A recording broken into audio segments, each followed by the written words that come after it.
She let Damien cut the cake before she called on Nolan. Said it was simpler this way.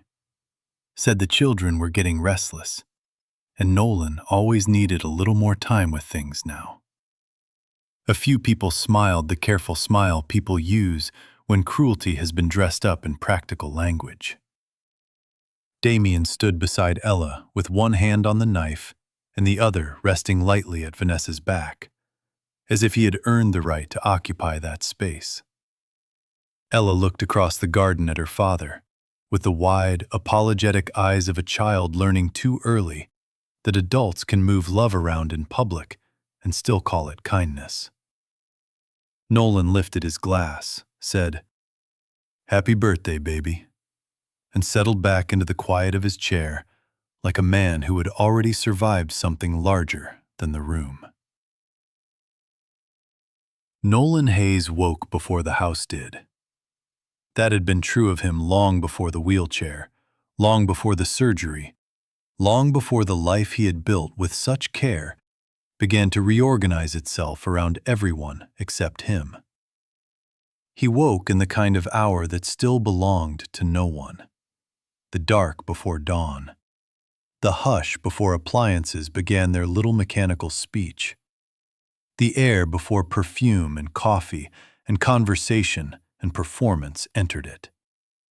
He sat on the edge of the bed for a moment every morning, with both hands resting on his thighs, giving his body time to become itself again. And then he moved from bed to chair with the practiced precision of a man who had made peace with effort without ever mistaking it for defeat. He was 42 years old and had been in the chair for 3 years. The accident had happened on a wet October night while returning from a site visit outside Albany. The state trooper had called it survivable, in the particular tone people use when they believe survival should be enough gratitude for any one man. Nolan had accepted the sentence of the body the way he accepted most things, with attention, without spectacle. What had cost him more than movement was not the injury itself. It was the gradual discovery that limitation does not simply reveal other people. It reorganizes them. He wheeled himself into the kitchen before sunrise and made coffee the same way every morning. Fresh grounds, measured water, no music. Through the wide rear windows, the yard looked almost blue in the early hour, trimmed and expensive and emotionally vacant in the way curated spaces sometimes are. The house was beautiful. Vanessa had made sure of that. Every room balanced, every surface intentional, every line communicating taste, success, and control. It had begun, in the last year especially, to feel less like a home than a staged argument about what kind of life was worthy of being seen. In those first 15 minutes of morning, however, the kitchen still belonged to Nolan. The mug in his hands belonged to him. The silence belonged to him. The view of the maple tree at the back fence belonged to him. And because those things belonged to him, they steadied him. Ella came in at 6:18 most mornings, in soft socks and oversized sleep shirts, her hair carrying the unruly truth of childhood. She was 9 years old and had inherited Nolan's watchfulness and Vanessa's exactness, which was an unusual combination in a child, and, Nolan suspected, one that would protect her later if the world did not crush it first. She would climb onto the stool near his chair and rest her elbow on the counter, as if she too had an appointment with the dawn. On the morning of her birthday party, she looked at him for a long moment and said, "Mom said Damien is helping with the games." Nolan poured a little milk into her cup and nodded once. "I heard." Ella traced the rim of the mug with one finger. "He acts like he lives here." Nolan looked at her then, not sharply, not with surprise, just directly, the way he looked at anything that mattered. How does that make you feel? She thought about it, because she always thought before answering him. Like somebody changed my drawing while I was still coloring it? Nolan sat with that for a moment. Then he said, "That's a very smart way to say it." Ella shrugged in the small, solemn way children do when they are trying to be brave without turning it into theater. "I don't like it." Nolan reached for the strawberry she had left on her plate and cut the top off with a paring knife. "You don't have to like things just because adults explain them politely." She looked at him, and something in her face softened. "Are you coming to the whole party?" "I'm coming to every minute of your birthday," he said. That part was never in question. She smiled then, and the room improved. Vanessa came down 20 minutes later, already composed, already fragrant, already operating at the social temperature she preferred the world to receive her in. She was 40 and carried herself with the discipline of someone who believed that appearance was not vanity, but leverage. She worked as a brand director for a luxury development firm and had spent the better part of 2 decades mastering rooms before she entered them. Nolan had admired that once. He still admired parts of it now. Admiration and disappointment are not mutually exclusive emotions. Mature adults learn that eventually, whether they wanted to or not. In the early years of their marriage, Vanessa had been warm in a way people found memorable. Not loud, not especially sentimental, but effortlessly responsive. She knew how to make a person feel chosen in the span of a sentence. After the accident, she had been tender for a season, then organized, then efficient, then, over time, absent in ways that still occupied the same physical rooms. There is a particular loneliness in being managed well by someone who no longer loves you with any usable warmth. It is more confusing than cruelty. Cruelty gives you shape to push against. Efficiency does not. On that morning, she kissed Ella's forehead, glanced at Nolan, and said, "Damien will be here by 11. He's bringing the outdoor projector and the extra seating." "Of course he is," Nolan said. Vanessa either missed the meaning or chose not to acknowledge it. With her, either possibility was usually available. "Please try not to overdo it today," she said while checking something on her phone. "I don't want you exhausted halfway through." Nolan took a sip of coffee. "I'm not the one turning a child's birthday into a production." Vanessa finally looked at him. "Everything doesn't have to be an argument." "No," Nolan said evenly. "But some things are still worth naming." She gave him the flat, controlled expression of a woman unwilling to donate energy where she no longer believed there was return, picked up her keys, and left the room without answering. Nolan watched the doorway after she was gone, not because he expected her to return, but because a closed conversation has a shape to it, and he had learned to study shapes. The person who understood Nolan best had been his father, Arthur Hayes. Arthur had died 8 months earlier of a stroke so quick and clean it had felt less like death than withdrawal. To the public record, Arthur was the retired owner of a modest engineering consultancy that had done contract work for municipal transit systems and mid-sized construction groups.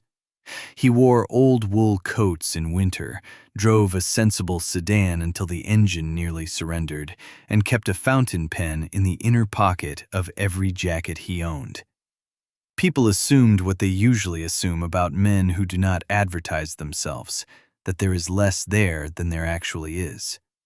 Arthur and Nolan had built North Meridian together, not in the loud, glossy sense most people attach to that verb. There had never been magazine covers, gala photographs, or cocktail hour interviews about visionary leadership. They had built it in conference calls at strange hours, in county meetings no camera cared about, in overlooked acquisitions and disciplined patience and boring decisions made correctly over long periods of time. Water systems, freight corridors, public-private transit contracts, renewable grid storage, industrial land positioned years before markets understood what was coming. By the time Nolan was 38, North Meridian Development Group controlled billions in holdings across infrastructure, logistics, utility support, and municipal redevelopment. Most of it sat inside layered entities designed less for secrecy than for protection. Arthur had believed public attention attracted sloppy motives. Nolan had inherited the same instinct. It had not been technically accurate to say Arthur built the company and passed it down. Arthur began it. Nolan scaled it. Arthur protected it. Nolan modernized it. Arthur taught him how power survives. Nolan taught it how to grow. Almost no one in Nolan's domestic life understood any of this. Vanessa knew Arthur had been comfortable. She knew there were trusts. She knew Nolan had once consulted on large deals and still received income from investments she never cared to study closely, particularly after the accident. She did not know the shape of the empire because Nolan had never put it on the dinner table like silverware. He had not hidden it out of manipulation. He had simply never believed real things required performance. Arthur had agreed. "If your foundation is sound," he used to say, "you don't spend your life shouting about the walls." Rebecca Sloan arrived on a gray Tuesday 3 weeks after Arthur's memorial. She was Nolan's attorney now, though she had begun as Arthur's decades earlier. She was 54, deliberate in speech, impossible to rush, and blessed with the kind of face that revealed nothing before its appointed time. She carried a slim leather folio and a cedar box no bigger than a hardback novel. Vanessa was at work. Ella was at school. The house was quiet in the useful way Nolan preferred for serious information. Rebecca placed the folio on Arthur's old desk in Nolan's study and did not sit until Nolan asked her to. The desk had been moved into the house after Arthur's death, despite Vanessa's opinion that it was too dark, too heavy, too masculine for the room. Nolan had arranged for the movers while she was at the office and accepted the resulting tension as the fair cost of keeping one honest object in the home. Rebecca opened the folio and slid the papers toward him. "Your father finalized the governance transfer 17 months ago," she said. "He accelerated it after the accident." Nolan read in silence. That was how he always read things that mattered, from top line to signature without interruption, giving language the respect of full attention. The documents confirmed what he already knew in outline and clarified what Arthur had intentionally delayed in detail. Nolan was sole controlling principal of North Meridian Holdings and its associated entities. Every voting share, every trust lever, every board appointment right, every strategic arm. The valuation in the final briefing exceeded $11 billion, with pending contracts likely to move it well beyond that within 2 years. Rebecca watched him only once, briefly, during the reading. She knew better than to narrate a man's private processing back to him. At the bottom of the folio was a letter in Arthur's handwriting. "If you are reading this, then the room is finally yours to keep quiet in." Nolan paused there and looked out the window before continuing. Arthur's letters always sounded like him, which is less common than people imagine. Many men write one way and live another. Arthur had managed the rarer feat of consistency. The letter was short. Arthur told him what he already suspected. The transfer had been set in motion long before illness, not because Arthur feared death, but because he had always intended Nolan to carry the structure without apology. He told him also that there would come a time when other people's assessments of him would become so wrong, so publicly wrong, that Nolan would feel tempted to correct them. Arthur advised against the impulse.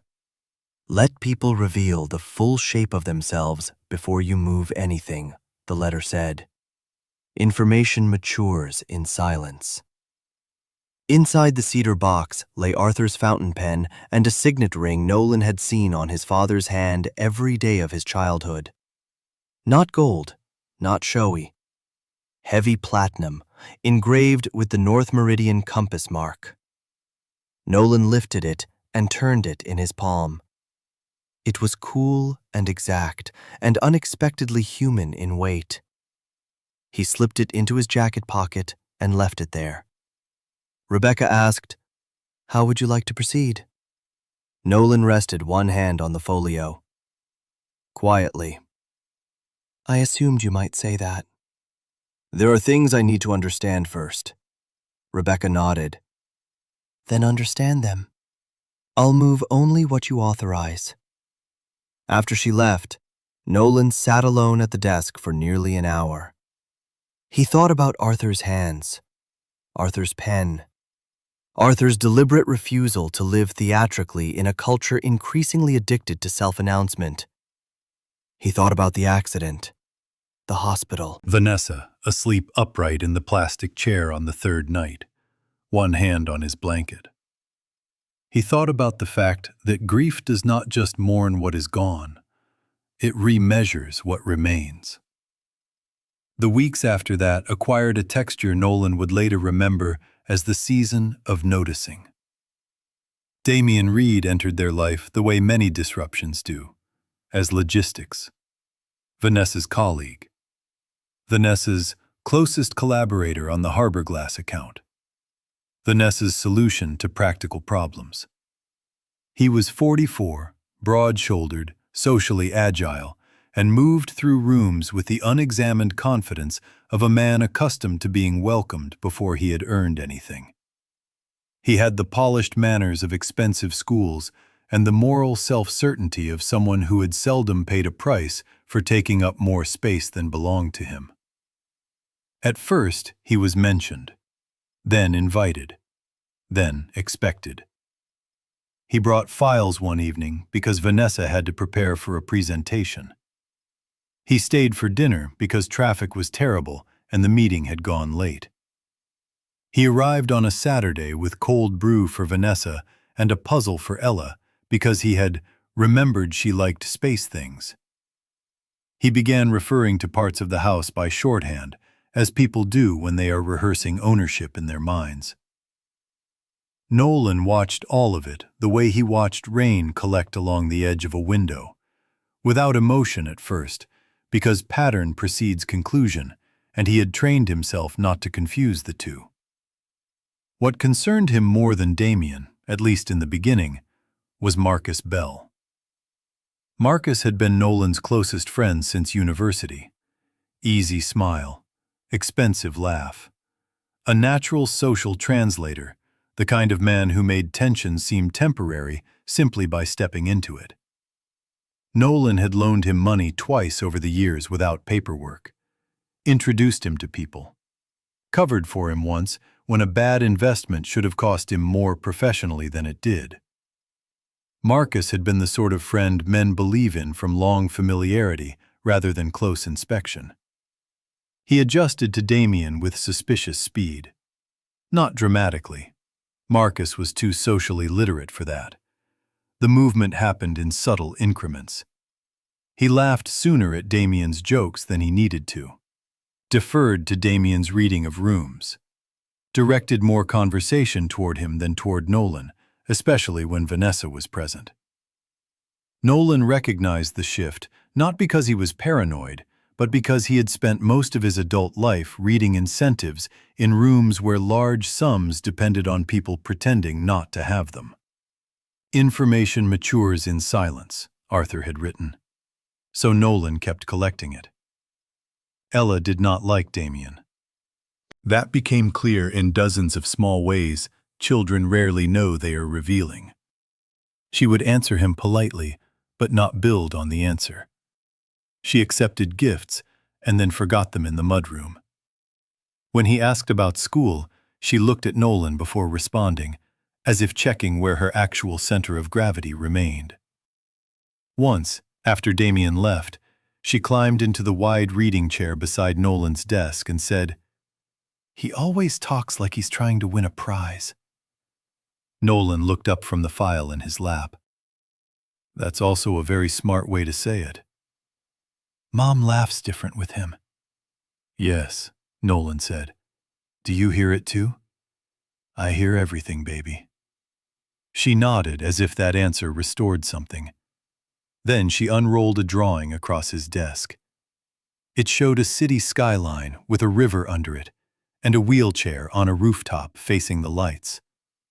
Above the figure, she had written in careful block letters, "My dad knows the whole city." Nolan kept that drawing propped against the lamp on his desk from that day forward.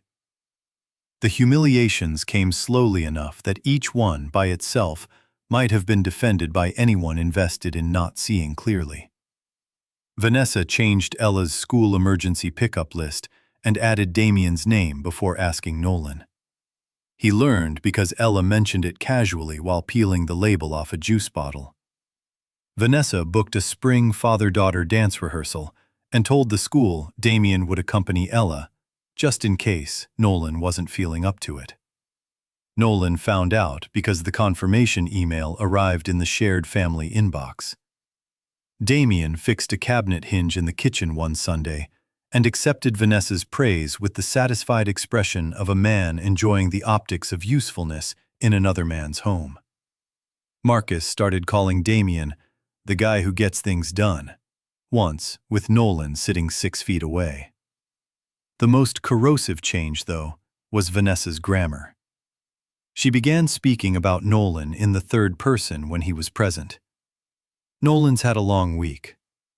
Nolan doesn't really enjoy crowds anymore.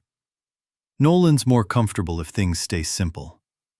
She said these things brightly, often kindly, always as if he were an ongoing situation rather than a husband with ears. Damien responded with the smooth sympathy of a man performing gentleness for benefit. Marcus, when present, looked away. There are forms of disrespect that do not bruise until repetition gives them force. Nolan felt each one land and filed it where he filed the rest. He did not become dramatic. He became stiller. He spent more time in the study with Arthur's desk, Rebecca's updates, Ella's drawings, and the steady accumulation of facts. Rebecca sent operating briefs, contract calendars, board recommendations, and regulatory memos in encrypted packets. Nolan reviewed all of them with the same discipline he had once brought to expansion meetings before the accident. He remained, officially, a low-visibility principal working through representatives. Very few outside the board and council structure would have recognized his name.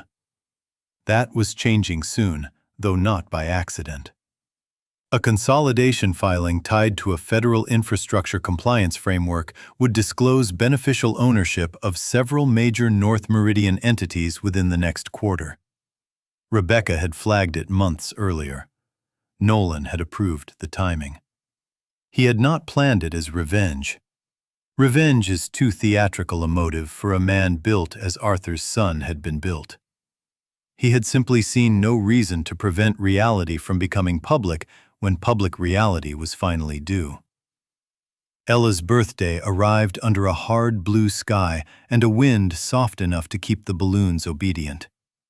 Vanessa had transformed the backyard into a professionally curated event. Blush and white florals, a dessert table arranged by height and color, outdoor lanterns, a rented projection screen for a movie after sundown. Children from school ran in polished little packs between lawn games. Parents gathered in islands of conversation, drinks in hand, glancing around with the appreciative envy tasteful parties are designed to produce. Nolan wore the navy shirt Ella had chosen that morning. She had stood in his closet with 2 hangers, frowned in concentration, and said the navy made him look like the serious man in important movies. He had let her decide. From his place at the edge of the garden, he could see the entire geometry of the event. Vanessa near the center, receiving and redirecting attention with professional ease. Damien near the grill, joking with neighbors as if his presence had long since become settled truth. Marcus moving between groups, useful and agreeable. Ella floating through it all with a ribbon in her hair and the bright, careful joy of a child determined to enjoy her own party, even while sensing its emotional weather was unstable. The gratitude ritual had been Vanessa's idea. She introduced it as a sweet tradition before cake, a chance for the people who love Ella to say something meaningful on her special day. The microphone appeared from somewhere. Nolan watched the object move into the evening with the same flat curiosity with which one watches a blade being polished in public. Damien went first. He stood beside Ella with his hand on the back of her chair and spoke with warm assurance about watching her grow, about showing up consistently, about the importance of a stable masculine presence in a little girl's life. He mentioned school pickups, a soccer clinic Nolan had never been told about, the dance rehearsal confirmation Nolan had quietly seen weeks earlier. He spoke just long enough to sound generous and just pointedly enough for the real target to be understood by everyone who was paying attention beneath the words. Vanessa smiled up at him with that bright, admiring expression she had once reserved for Nolan in hotel bars and private cars and half-lit kitchens when the marriage was still alive. Marcus spoke after that, briefly, safely.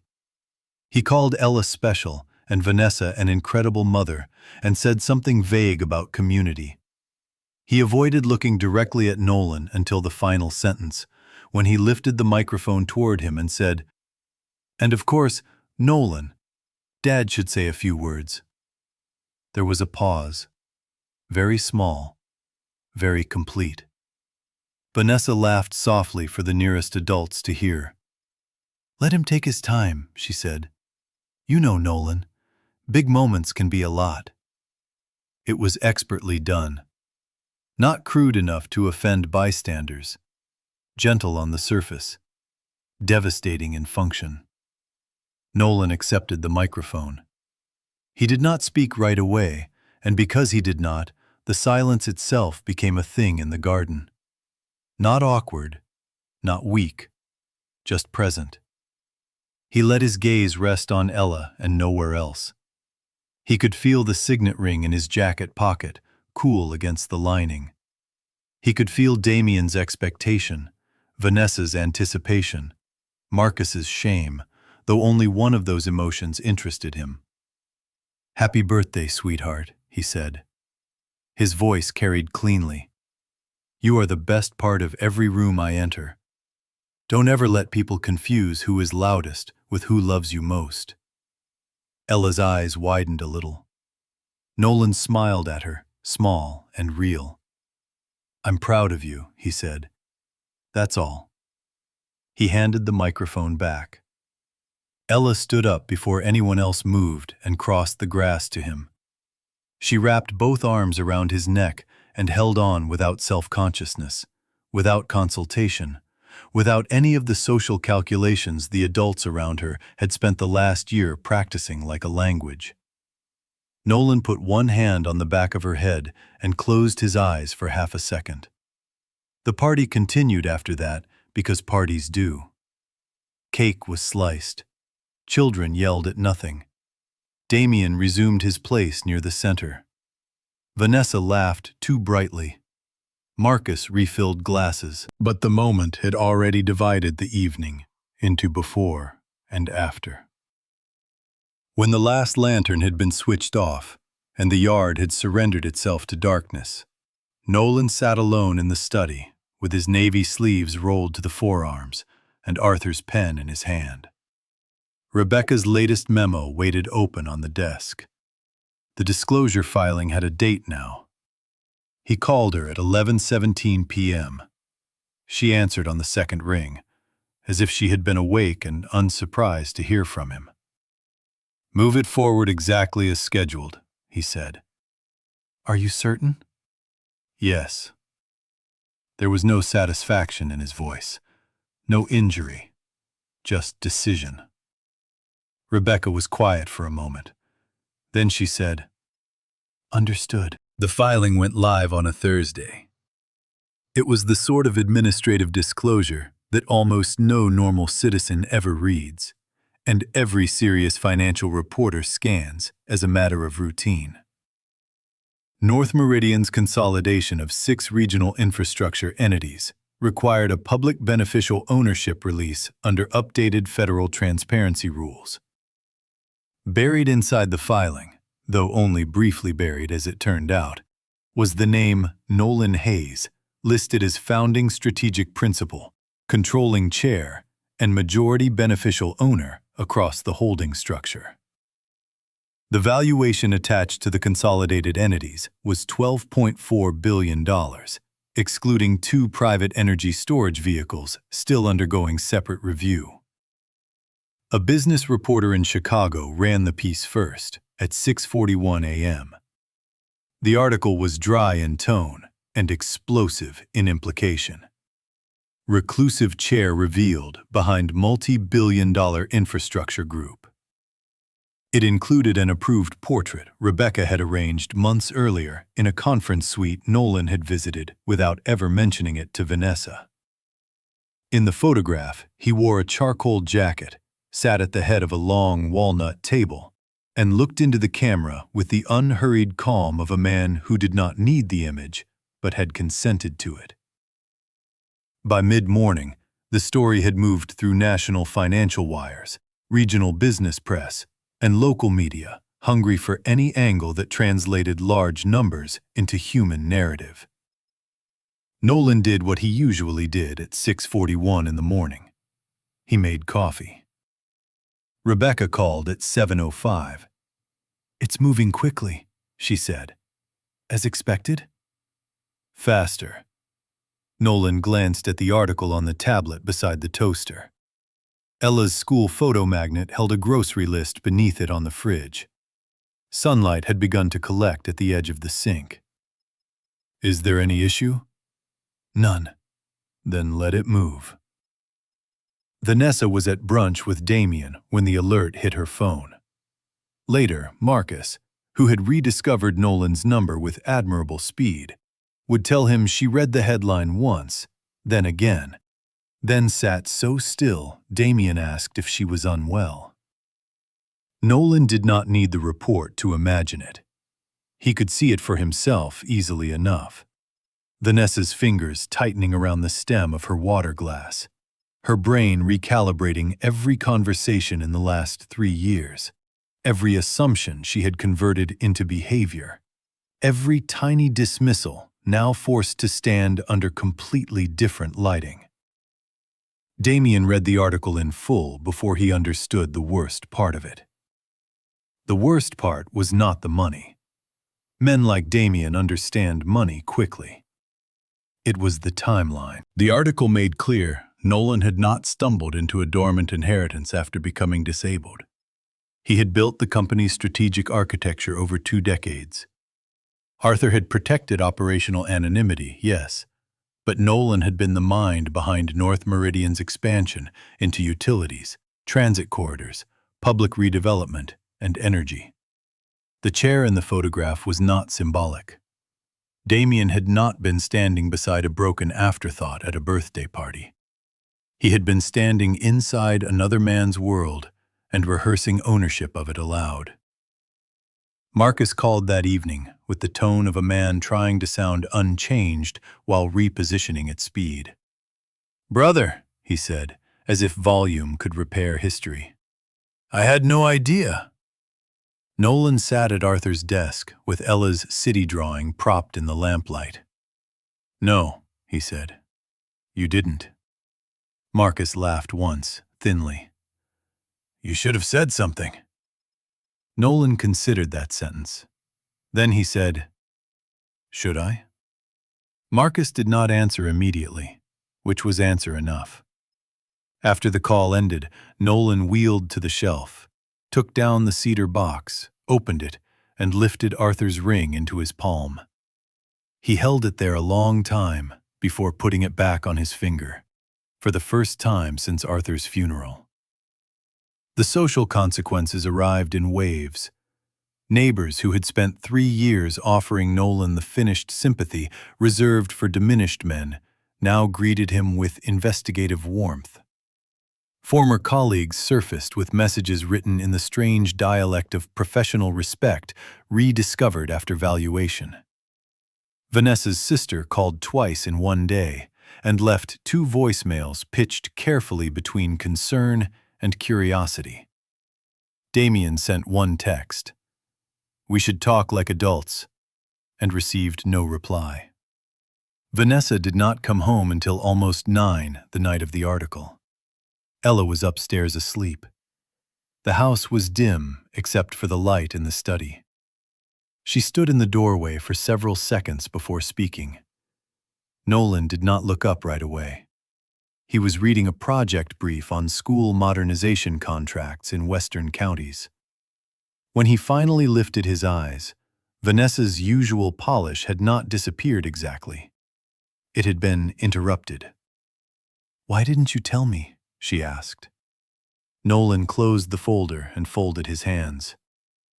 "Tell you what, specifically?" She stared at him.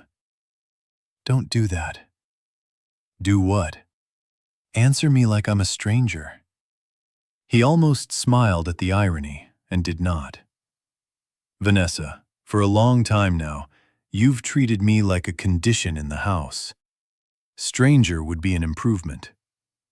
Pain moved across her face then, quick and genuine enough that Nolan noticed it.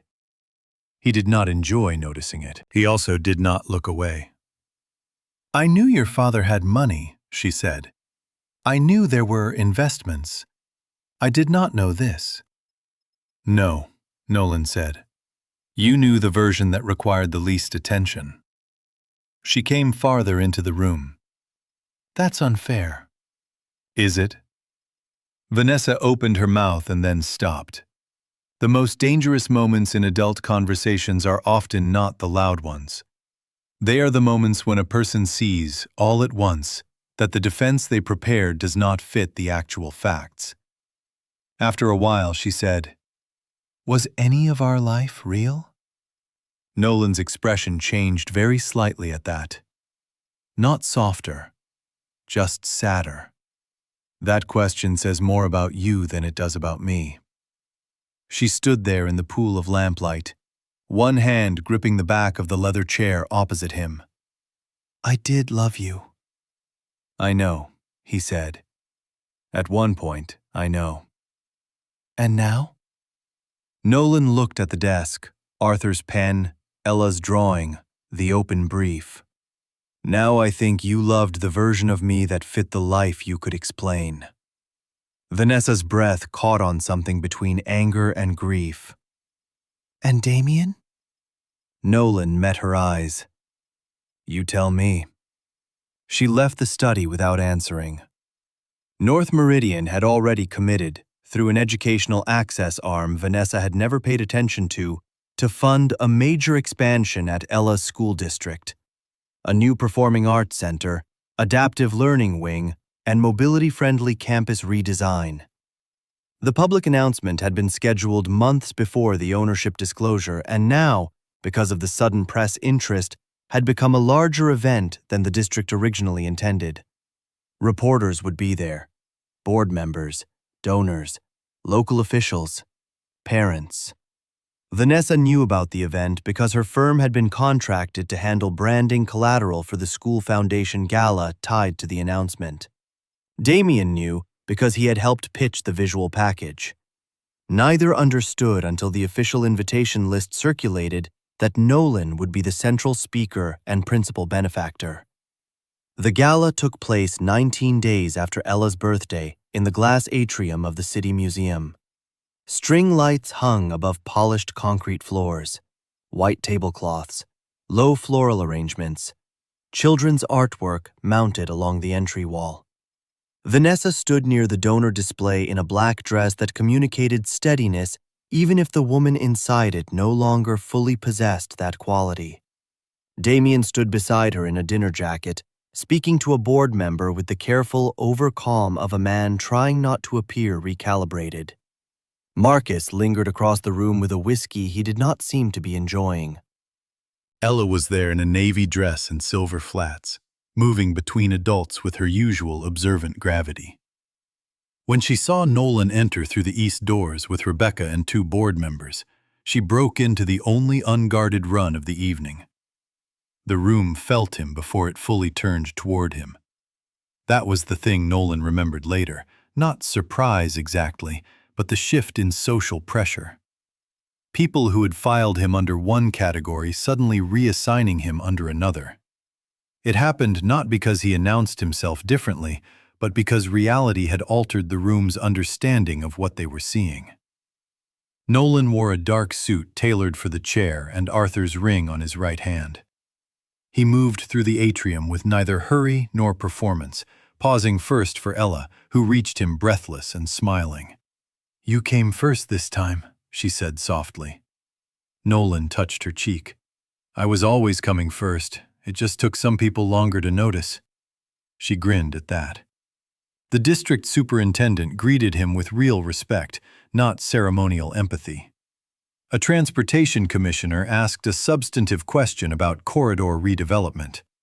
A foundation chair thanked him for insisting the new wing include adaptive design from the first draft instead of as an afterthought. Nolan answered each conversation directly, with the relaxed authority of a man back inside the field he had built. Vanessa watched from 10 yards away. So did Damien. There is a kind of silence that belongs to humble men, and another kind that belongs to exposed ones. Damien had entered Nolan's house and his daughter's party with the loud confidence of assumed relevance. In the atrium, he became very still for entirely different reasons. He did not approach Nolan. He understood, at last, the full vulgarity of what he had attempted to occupy. Marcus did approach, eventually. He came with the strained sincerity of someone hoping the right tone might still reopen a door he had chosen repeatedly not to protect. "You look good," he said. Nolan regarded him with calm. "I am good." Marcus nodded too fast. "I should have been better." "Yes," Nolan said.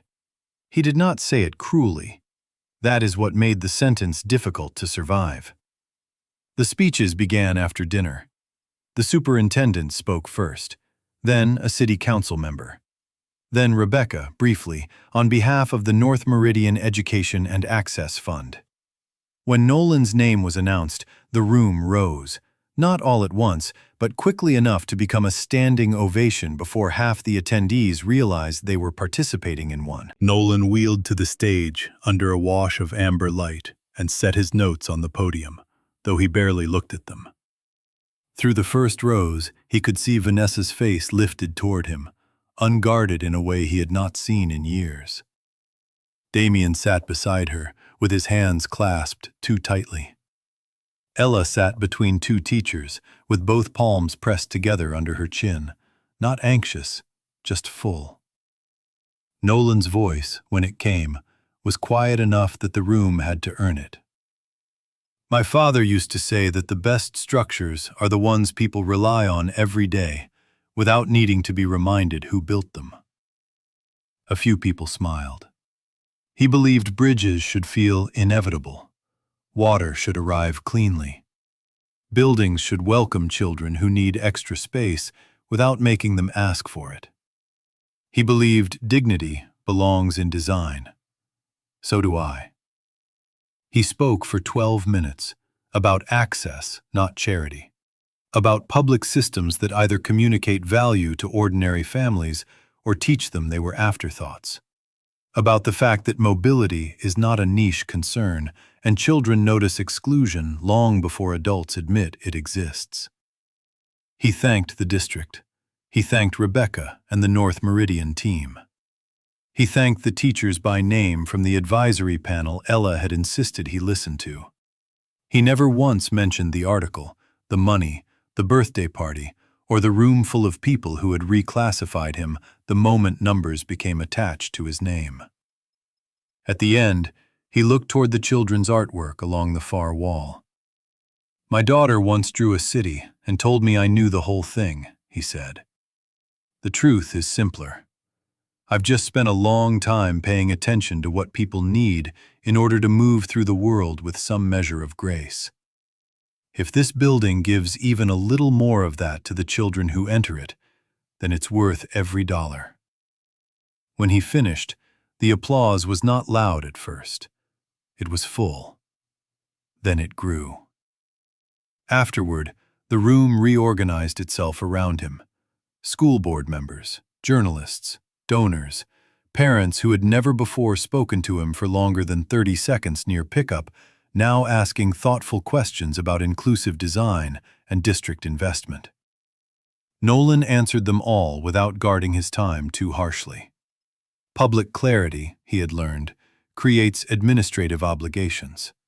He fulfilled them. Vanessa found him near the museum's side terrace an hour later. Most of the guests remained inside. Through the glass, the gala looked distant and expensive and slightly unreal. Outside, the spring air had cooled. Rebecca was speaking to a reporter several yards away. Ella was inside with her art teacher, showing her a display board. Nolan had a rare minute of quiet. Vanessa stopped beside his chair and looked out over the dark courtyard before saying his name. Not brightly, not performatively, just his name. He turned toward her. "I saw them all tonight," she said after a moment. "The people from Ella's party, the neighbors, Marcus, even me." She gave a brief, humorless laugh. "Especially me." Nolan waited.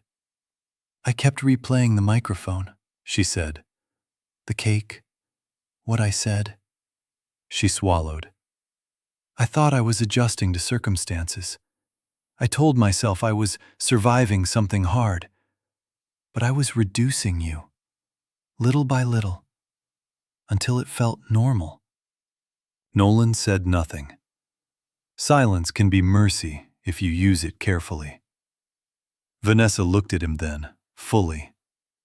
"I didn't know who you were." Nolan's expression did not change. "No," he said. "You knew. You just stopped looking." The sentence landed and stayed there. She closed her eyes briefly. When she opened them again, there were tears in them, though she seemed almost irritated by their presence. "Is there anything to repair?"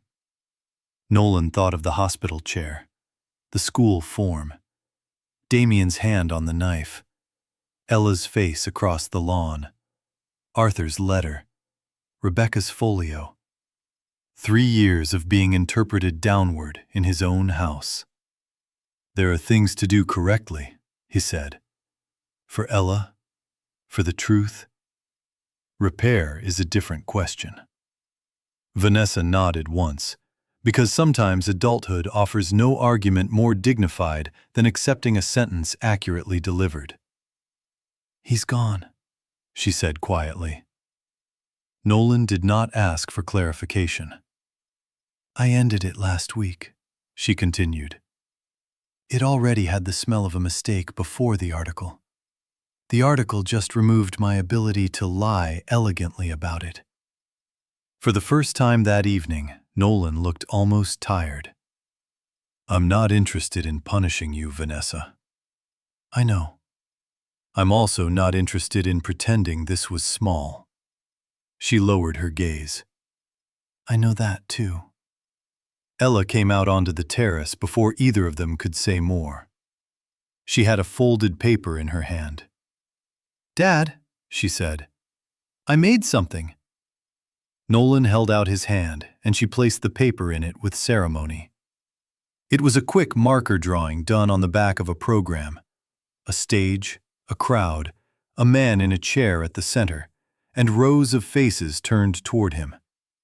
At the top, she had written, in careful capitals, "They hear my dad now." Nolan looked at it longer than the paper required. When he finally folded it, he slipped it into the inner pocket of his jacket beside Arthur's ring. Vanessa saw that small movement and looked away. The separation was filed 6 weeks later. There was no scandal large enough to interest the public for long. That disappointed some people and relieved others. Damien disappeared from Vanessa's life with the anticlimactic speed common to relationships built on misalignment rather than actual depth. Marcus became a man Nolan occasionally answered when necessary, and never again confused with a brother. Rebecca handled the legal architecture with her usual unsentimental precision. The settlement was fair. Nolan insisted on that, not because Vanessa had earned generosity, but because Ella had earned peace. Nolan moved into a single-level house 20 minutes from Ella's school. Wide hallways, east-facing study, garden large enough for quiet, and a child's birthday that, should he ever host one, would not require an audience to prove anything. Arthur's desk went beneath the window. The cedar box rested on the shelf above it. Ella's skyline drawing and her stage drawing stood side by side against the lamp. The first Saturday Ella saw her room, she walked in carrying a backpack, a stuffed fox, and 3 rolled-up drawings under her arm. She inspected the window, the closet, the reading chair, the low bookshelf Nolan had already stocked with the exact series she had been pretending not to want. Then she unrolled the newest drawing on the bed. It showed a house with morning sun on one side, a study window glowing, and a man in a chair at a desk while a little girl read beside him on the floor. Above it she had written, "This one feels true." Nolan turned away under the excuse of adjusting the curtain, which gave him the half-second he needed. Life did not become cinematic after that. It became something rarer and harder to fake, peaceful in ordinary ways. Nolan woke before dawn, made coffee, reviewed project briefs, took calls with transit officials and school planners and energy analysts. North Meridian expanded into 2 new states and broke ground on 4 adaptive school campuses within 18 months. A children's mobility grant fund launched under Arthur's name. Nolan declined most interviews and redirected attention toward the work whenever possible. Journalists found that frustrating until they realized he meant it. On Sundays, Ella came over with her backpack and her drawings and her endless supply of precise questions. Sometimes they read in the big chair by the study window. Sometimes she did homework at Arthur's desk while Nolan worked through planning documents and occasionally lifted one eyebrow at her math. Sometimes she sat cross-legged on the floor and narrated elaborate improvements she intended to make to every city he had ever invested in. "We need more benches near bus stops," she announced one afternoon while coloring a park layout. "Grown-ups act like standing forever is normal." Nolan smiled. "That's because many of them only notice comfort after losing it." As Anne considered that, "That sounds like one of Grandpa Arthur's sentences." "It does," Nolan said. "He would have liked you very much." "He did like me." Nolan looked out the window into the clean yellow light. "You're right. He did." Vanessa adjusted too, in her own way. She remained good at her work. Better, perhaps, once she stopped wasting moral energy on maintaining an illusion that had already failed. She and Nolan eventually learned the restrained civility of competent co-parenting. They attended school meetings, shared calendars, stood on opposite sides of auditoriums without bleeding into old scripts. There are adult endings that do not become beautiful and do not need to. It is enough that they become honest. Nearly a year after the museum gala, Ella had another birthday. This one was at Nolan's house. No rented projector, no elaborate donor-grade flowers, just string lights in the garden, a chocolate cake Ella helped choose, 3 close friends, 2 teachers she adored, Vanessa, and Nolan's operations chief, who came with a telescope because Ella had developed an interest in stars. The evening had no agenda beyond itself. At one point, after cake, Ella looked around the small circle of people and said, "Can I say something?" Everyone quieted. She stood in the middle of the patio with frosting at the corner of her mouth and held her paper plate like a podium. "Last year," she said, "grown-ups made my birthday weird. This year it feels normal. I think normal is better." The adults laughed softly, even Vanessa. Ella looked at Nolan. "Dad, you can go first." Nolan studied her for a moment and then said, "That sounds exactly right." There was no microphone, no audience to manage, no one trying to occupy a role that did not belong to them. The string lights glowed over the patio, and the garden held the kind of peace money can purchase only by accident and character can preserve by design. Later that night, after Ella had fallen asleep in the guest room under a constellation lamp, Nolan wheeled into the study and opened the cedar box. Arthur's ring rested inside, no less heavy for being familiar now. Nolan held it in his hand and thought about how often the world mistakes visibility for substance. How often people believe the center of a thing is whichever person is speaking loudest near it. How often loss exposes not only who will betray you, but who you have been beneath all the noise the entire time. He put the ring back, closed the lid, and turned to the open file on his desk. A proposal for mobility access redesign across 7 public libraries in underserved districts. He read for 2 hours in the pool of lamplight while the house remained still around him. Outside, the garden was dark and calm. Inside, the work waited to be done well. In the years that followed, when people tried to tell Nolan what his story meant, he rarely corrected them directly. Some called it a comeback, which was inaccurate. Some called it vindication, which was too theatrical. Some called it karma, because many adults prefer mystical language to disciplined cause and effect. Nolan understood it more simply than that. A man who knows what he is does not become less himself because the room has chosen to misunderstand him. He becomes lonely, perhaps. He becomes tired. He becomes quieter than before. But the truth of him does not shrink simply because weaker observers need it reduced to fit their convenience. That had been the real failure in Vanessa, in Damien, in Marcus, and in all the soft-eyed neighbors who once mistook Nolan's silence for absence.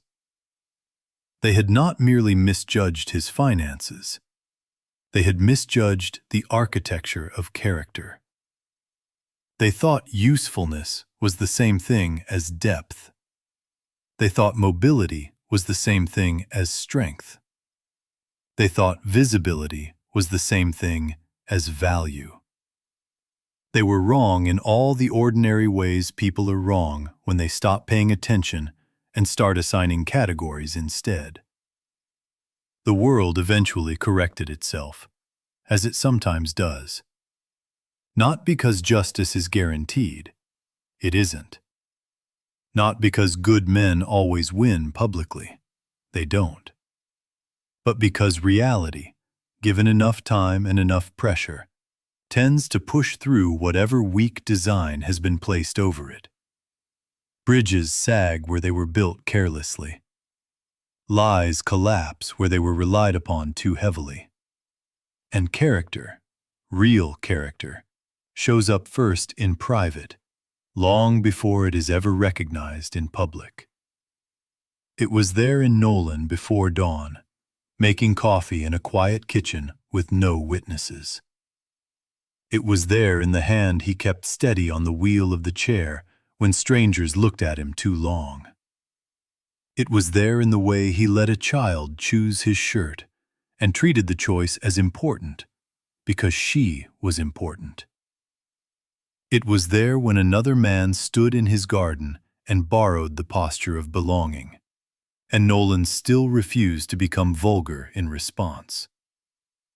It was there when Vanessa said he might need more time, and he answered not with humiliation, but with truth directed only where it mattered. It was there in the school wings, built wider, the ramps designed properly, the benches placed where tired people actually needed them, the libraries restored, the buses rerouted, the buildings made gentler for the bodies moving through them. People had finally learned to hear Nolan. That was fine, useful even. But the greater fact was that he had never needed their permission to become audible to himself. If this story stayed with you, leave a comment below, like this video, subscribe, and come back for the next one.